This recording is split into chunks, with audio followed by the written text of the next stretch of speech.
lot going on right here.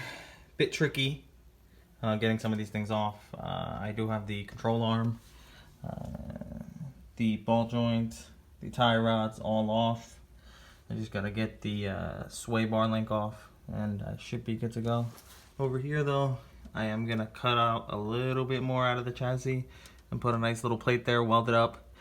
Try to clean up my welds that I originally did, and hopefully it should look nice and tight.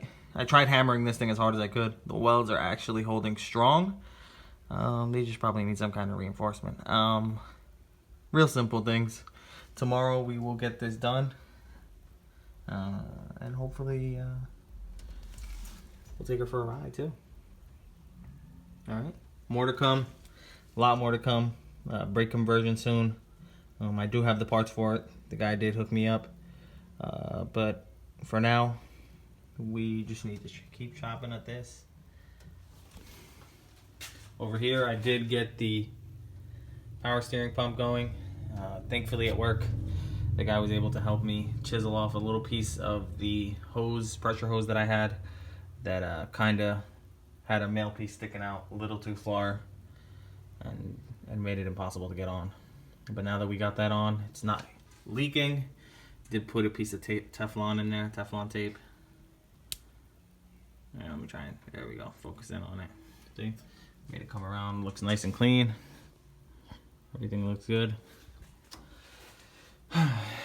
Next step, once we get the suspension done, the rear suspension's done, the front suspension's almost done, and everything's welded up as far as the chassis is concerned, I am going to try and get the EFI on.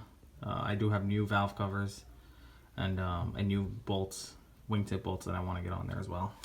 But she's coming together. She's definitely coming together. All right, stay tuned, guys.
Car is now raised a little bit. Probably went up about 4 inches. These old shocks were terrible. Now, mission number 2. Some of these lugs on the Daytons won't come off. This is gonna definitely be tricky. I'm using an impact with 1,000 foot-pound torque.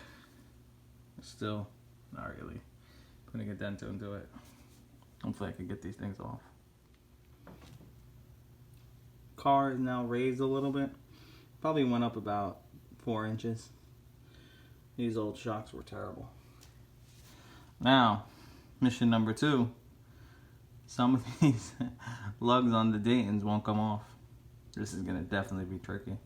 I'm using an impact with 1,000 foot-pound torque. Still not really putting a dent into it. Hopefully I can get these things off.